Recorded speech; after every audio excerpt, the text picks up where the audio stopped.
We want to analyze the process of biotransformation. We're going to do that now. Then we're going to develop a strategy. We're going to minimize our exposure, increase mobilization and excretion.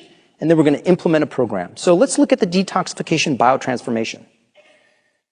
Detox isn't really detox. It's a bad name. We're changing the shape. We are transforming. We are creating an information process where one piece of information mates with another piece and then gets excreted. Detoxification is central to the understanding functional assessment in medicine. Not so much because we live in a toxic environment, but because detoxification is the biggest item in each individual's biochemical budget. It handles waste, not only from the environment, from every process in all organ systems in the body. So we talked about that. Intracellularly, we're constantly producing waste. In the liver, we're producing waste. In the gut, we're producing waste. We have to combat that. We have to change that waste into a form that can be excreted in the fecal matter, in the urine, in the sweat, in the tears. Now, in order to change something from one thing to another, if I want to change the position of this plant from there to here, I have to expend energy.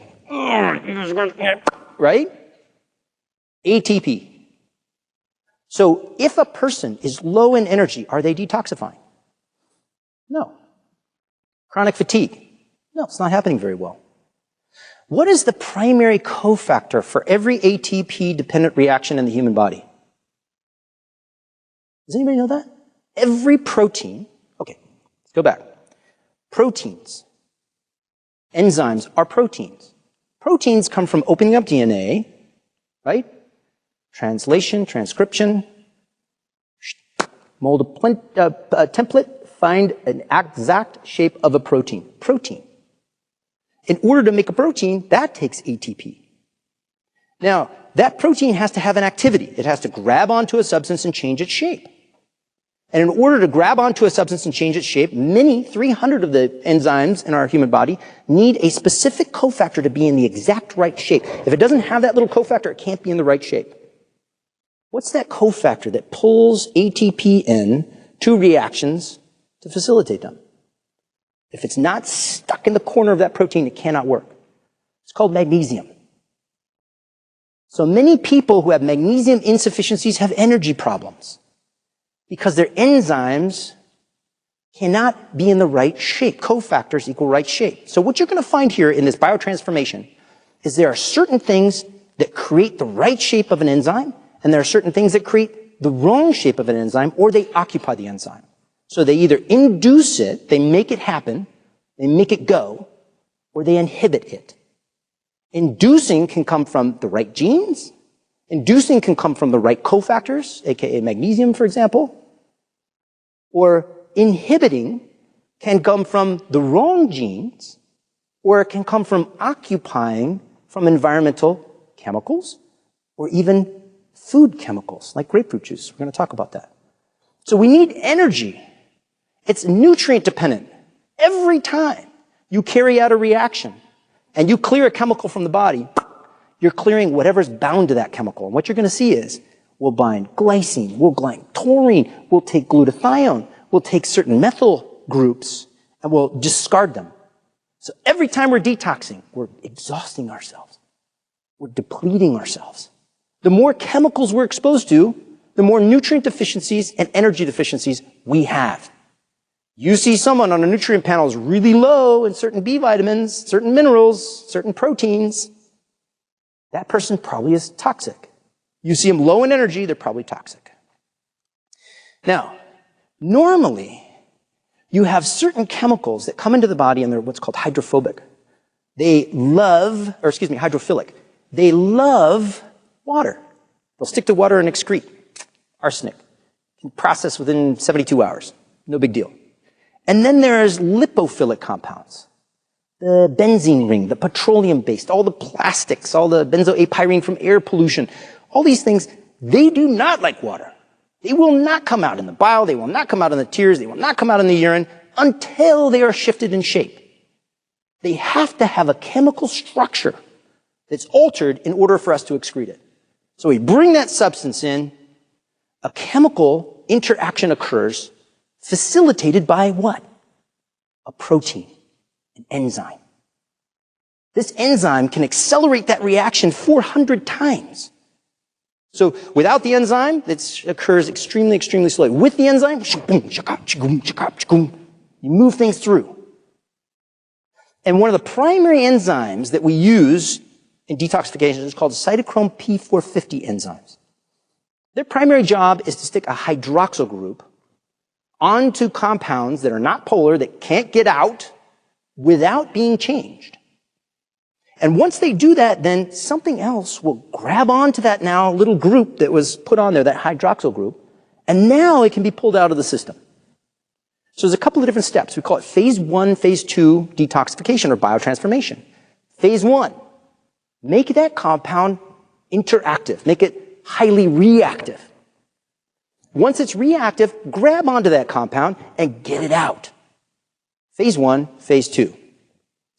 Once we have now these lipophilic, fat-loving compounds that are more polar, they can get excreted through the kidneys, through the bile, through the tears. They're gone. So phase 1, primarily hydroxylation. Phase 2, what's called conjugation. Phase 1, put a handle. Phase 2, grab onto the handle, mate with that handle, conjugate, have a conjugal visit, mate with that, and pull it out, right? So you grab onto it and say, let's go, see ya. All right, if you want to know the details, and you want to know the cofactors, and you want to know the enzymes, and you want to know all the different things that occur here, this is from the textbook of functional medicine, and this is Dr. David Jones. So all you have to do is just sit with this for 20 minutes every day, right? Memorize it, take little snapshots mental, and then once you have this all memorized, this entire lecture is yours. Cool. So basically, you have a toxin. The toxin changes shape. It changes shape in the presence of certain enzymes. It changes shape in the presence of certain cofactors. Once it changes shape, then it needs to be bound to by other substances. Those other substances need certain ingredients. Cysteine, glycine, B6, B12, folate. And once those things are attached, then it can be excreted from the body. Once it's excreted from the body, it ends up hopefully in the urine or the fecal matter. So let's talk about these phase 1 reactions. We're going to expose a functional group to our parent compounds. So we're going to take a specific protein, and that specific protein is going to put that hydroxyl group on. Now notice there are certain ingredients necessary, FMN, FAD, NADPH. They need niacin. They need riboflavin. Those are the cofactors. They change then that protein's capacity to bind to something. So we're talking about shape. Form equals function. Okay, let me give you an example. Caffeine metabolism. Cytochrome P451A2. Me? Awful. Can't do it. Just can't do it. Really? Oh, not at all. So my friend Will, you go out with that guy. He used to work with this guy. 1 o'clock in the morning, we're having a business dinner, right? And he said, excuse me, can I have a triple espresso? 1 o'clock in the morning, right? He drinks this triple espresso. It goes back to the hotel room. Oh, he's out, right? I have a triple espresso 3 days later. What's going on? When am I sleeping? I don't know. So he's got this enzyme shape that just facilitates the binding of caffeine, methylxanthines from chocolate, theobromide, whatever. He grabs those things like, oh yeah, hydroxyl group, right? He's got both of those, okay? So his genes are turned on. I got the SNPs, single nucleotide polymorphisms. When my body goes to read that gene, it's got 2 different amino acids in places they should not be. So my protein doesn't look like this. My protein looks like this. So anytime my protein sees caffeine, it's like, no, get away. It's like, come on, more. Shape. Form equals function. So my function is nil because my SNPs, my proteins are made in a particular form that doesn't allow me to do that. So we're going to talk about that. These proteins are needed for vitamin D, these proteins are needed for estrogen, these proteins are needed for all sorts of different changes of shape. The cytochrome P450 phase 1 system is literally called part of the immune system by the gentleman who discovered the aromatase enzyme. So the immune system is constantly looking to see if something comes into a cell that could be read as a hormone and change the entire structure, shape, function of that cell. And anytime it sees that hormone, it says, whoa, I got to regulate this. I don't want too high of a level. Let's excrete it. Let's transform it. Let's get it out of here. So that's what this is doing constantly. Pharmaceuticals, xenobiotics, phytochemicals from plants. Cholesterol, steroids, even vitamin D. You know vitamin D. Vitamin D comes into the kidney, right? 1 hydroxylation comes to the liver, 25 hydroxylation. Should the other way around, 25 and then 1. So then you have 125 dihydroxycholecalciferol. Hydroxylation, cytochrome P450 reactions. This is happening all the time. It's happening all the time. You want to support it. If you want to do some research on this, look at these 2 enzymes, cytochrome P450 3A4, 2D6. That's where most of the action is occurring. All right. 40 to 45% of drugs and hormones, 20 to 30% of drugs. So if you combine the two, it's about 70% of the reactions between just 2 enzymes. These enzymes, based on their shape, can have a 400-fold action or just a 5-fold action. So I can have 395-fold greater caffeine metabolism if my protein's in the right shape. And if it's not, I'm sunk. So here's an example. This is nortriptyline. If you have 0 functional CYP2D6 genes, you have a much, much higher level of this in circulation. If you have 13 functional genes, you have a much, much lower level in circulation. Is it important for neuropsychiatric medications to be metabolized correctly? So side effects. What is a side effect? It's interesting. We have a desired effect, and then we have certain individuals who get these side effects. Maybe it's because of their nutrients. Maybe it's because of their genes. Maybe it's because their proteins can't be in the right shape. So they have a high level of circulation of these medications for a very long period of time. So inhibition. If we inhibit the same enzymes, so we can block these enzymes by consuming certain foods, by consuming other medications. Antifungal medications, SSRIs, grapefruit juice. We're going to talk about that one. Here's an example. Flodipine. So we have a calcium channel blocker. We ingest 100% of this calcium channel blocker. Let's say I had grapefruit juice. And the grapefruit juice for 24 or 72 hours, depending on what research you look at, will block a cytochrome P450 3A4 enzyme. It will stick to that enzyme, occupy it, so it can't process the flodipine. Okay? So normally I bring in flodipine, no problem. In my intestinal tract, I have these little enzymes. These enzymes process. I go from 100% flodipine to 30% flodipine. Great. Go to the liver, cut that in half. Now I have 15% of flodipine. That's normal enzymic function. Only 15% of that dose should be in circulation. If I have grapefruit juice, I go from 100% in the intestines to 90%. Only 10% reduction. Then I go to the hepatocyte. Now I have 45%. I have 3 times the level of flodipine because I consumed grapefruit juice within a couple of days prior to having that medication. Isn't that bizarre? Things turn them on, things turn them off. Nutrients, genes. So we can induce these things just as well as we can shut them off. We can turn on these certain genes by having certain medications, by having certain exposures. So I get exposed to a chemical, I get exposed to a drug. That drug comes in, that chemical comes in, and it binds to a co-repressor complex. And that co-repressor complex then separates, and then I have an activator complex that comes on. So here's my co-repressor complex. I get an activator that comes on. Now all of a sudden I start reading my genes. I make more of the proteins. I turn on certain expressions of cytochrome P450 3A4, for example. So I can either turn them off with certain foods, with certain genes, or I can turn them on with certain chemicals, with certain foods. So it's this process of finding that balance. This is where detoxification, this is where metabolism of medication comes in handy. This is why you have drug-drug interactions. You have drug-nutrient interactions. Well, you have some people who respond beautifully and some people who do not respond or respond very negatively.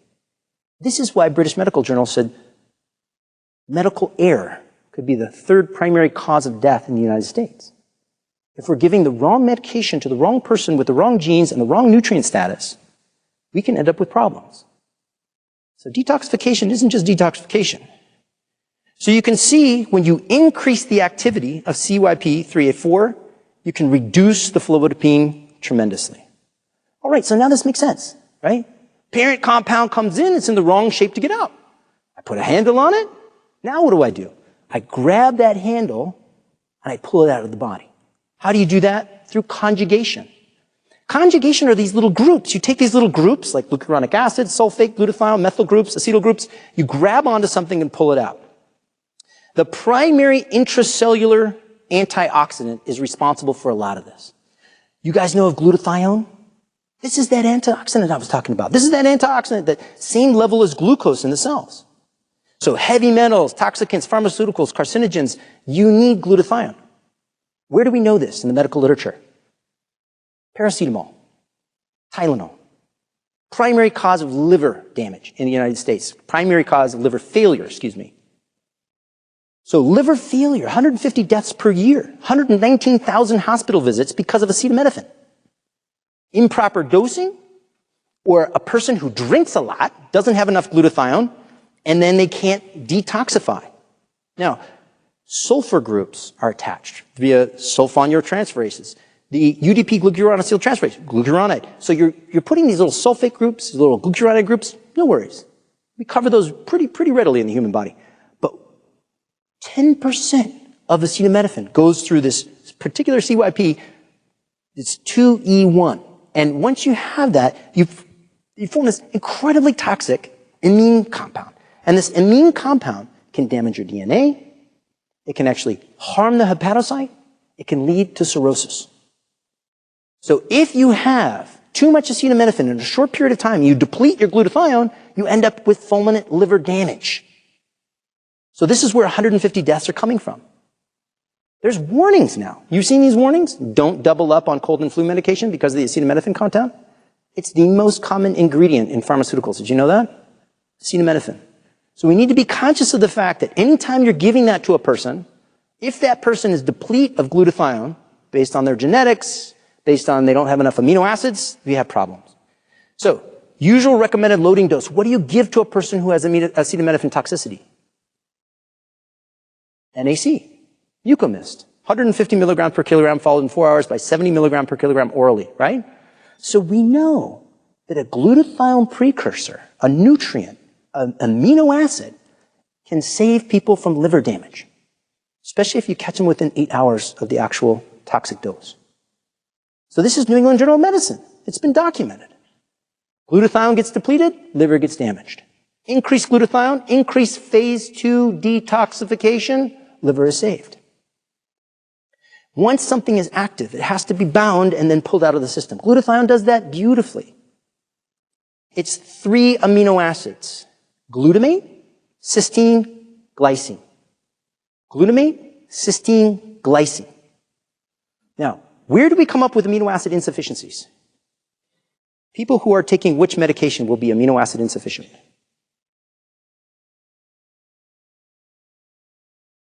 Good guess. What? Acid blocking meds.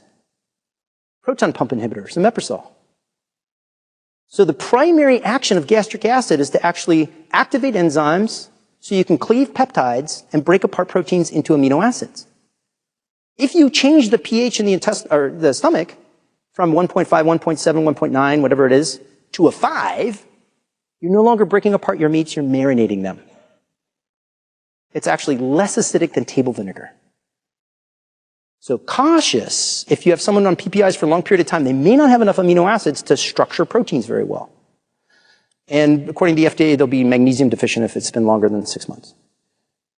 Okay, so we have to watch, well, not always, but it's possible. They warn of hypomagnesia. So it's possible for a cell, when it doesn't have enough antioxidants, to say, I'm done. I can't detoxify. I can't support that mitochondria anymore. I'm going to kill myself. And it judges this based on the amount of glutathione within the cell. So supporting glutathione will support health of a cell. So recognize that, yes, it's a detoxifying agent, and it's also an antioxidant, which means it donates an electron to stabilize a free radical. Everybody knows what a free radical is, right? Free radical is something that has the outer orbital electron missing, and so it steals from everybody else. It steals from the cell membrane. It steals from everywhere. Glutathione donates.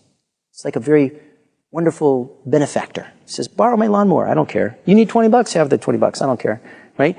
So, versus the neighbor who always like, oh, can I borrow this, can I get this, and never returns it, right? Glutathione is the opposite. So you want more donators in your system versus bad neighbors. That's a terrible analogy, but there you go. Glutathione support. How do you build up more glutathione? Well, you give the precursors, the N-acetylcysteine. You give the antioxidants that help keep this as an antioxidant. So arlipoic acid, selenomethionine, milk thistle, vitamin D, you can see all these things. But one of the key ways that we can do this as clinicians in our clinical practice is to promote the enzymes, the proteins that bring glutathione back to its reduced state, back to its antioxidant detoxification state. And how we do that is we eat certain foods. Now, proteins facilitate things. Proteins facilitate you taking cysteine and glycine and glutamate and making glutathione. Proteins facilitate you keeping glutathione around in the cell. If you don't have those proteins, you do not have glutathione. So how do we get more proteins? We can actually upregulate many of the detoxification conjugate proteins with one single thing. One single thing. Does anybody know what that is? It's broccoli. It's 100% less trendy than kale. So I was so fascinated by the detoxification capacity of broccoli that I had to do a TED Talk. This one's called Broccoli, the DNA Whisperer. And it basically talks about how cruciferous vegetables have this amazing effect of going into each and every cell and turning on the detoxification genetics, turning on the antioxidant genetics. And in fact, cruciferous vegetables do this a lot better than other foods. If you compare the phase 2 genes, the ability to bind to stuff and get it out, you'll find that broccoli, cauliflower, cabbage, kale, Brussels sprouts trump everything else. Here's an image from my TED Talk. Biohazards enter a cell. Toxins are entering into a cell. They're causing damage. They're ruining that cell. Well, here comes supersulforaphane, a compound from broccoli, cauliflower, cabbage, kale, Brussels sprouts. And that sulforaphane, shape equals function, binds to something called KEAP1 and takes it away. So now a little protein called NRF2 comes down to the DNA and says, hey, psst, turn on those detox genes. You can do more. You can be more. So all of a sudden, you start reading hundreds of antioxidant and detoxification genes. This induces your genes. And the wild thing about broccoli, cauliflower, cabbage, kale, Brussels sprouts, is that no matter what your current genetics are, whether you have bad genes to make glutathione, you have bad genes for clearing out bilirubin, you can eat broccoli and it will turn on the good genes. Look at this. This is articles on UGDP, glucuronidase transferase, responsible for metabolizing bilirubin. You can have a person who's diagnosed with Gilbert's. You can feed them broccoli, cauliflower, cabbage, kale, Brussels sprouts, and all of a sudden, their bilirubin drops. They've had a lifetime of an inability to bind certain toxins and compounds like bilirubin and get them out of the body. All you did was give them broccoli, and that's repaired. Multiple articles on this. It's pretty fantastic. And the cool thing about broccoli is much like the grapefruit that stayed around for 72 hours, the broccoli sprouts do the same thing. It's not a one-to-one. It's not like I drink an orange juice and I have a little blueberry and all of a sudden one antioxidant repairs one free radical. No, turns on the entire gene structure for multiple days. So you detoxify like a champ. Now, one thing to consider is that if you overcook your cruciferous vegetables, you will lessen the ability of this to occur. The destruction of these magical compounds, 97% by microwaving, 66% by boiling, and steaming only a minimal loss. So steam 2 to 3, 5 minutes max, bright green, crunchy, away you run. You can eat raw arugula, that works too. Radishes, they work great. So in order for us to really recognize the impact of this, we start looking at the data on sulforaphane plus Alzheimer's, sulforaphane plus autism, sulforaphane plus depression, sulforaphane plus air pollution. And you're going to see a tremendous amount of data. So if you walk away with one thing today and you say, how can I assist with detox? Eat more cruciferous vegetables. This is one of multiple studies now. This is the group at Johns Hopkins who discovered this compound. They say that you can secrete 61% more of some of the most toxic air pollutants by just consuming broccoli sprout beverages. So they grind up some broccoli sprouts, grind up some watercress, grind up some substances that have the sulforaphane, drink it, and next thing you know, you become a magician at peeing out more air pollutants. Isn't that fantastic? That's hopeful. So if you want to see the different drugs, chemicals that are processed by different things like glutathione, sulfation, glycine, taurine, glucuronidation, you have this chart. You can become a wizard at this and get into the nuances and find out what your person is exposed to and how you can accelerate their excretion by looking at some of these charts. We have a ton of resources for you. Okay, so phase 1 and phase 2 enzymes are highly polymorphic. So some people do it great, some people don't. Some people love caffeine, some people don't. Phase 1 and 2 enzymes can induce or inhibit by diet. Think of the grapefruit juice. Upregulation of phase 1 relative to phase 2 can increase production of highly toxic compounds. Let's talk about that for a second. Here's the problem. Let's imagine that you are a person who turns on your phase 1 enzymes tremendously, but you can't bind substances and get them out. So I get air pollutant, benzoyl A-pyrene, and I turn that into a really potent toxin, and I don't have my glutathione. I can't get it out. What's going to happen? I've actually done more harm than good. So a lot of times when we're thinking about detoxification, our primary emphasis is going to be on supporting phase 2 conjugation. What if I got this compound all dressed up and gussied up with nowhere to go?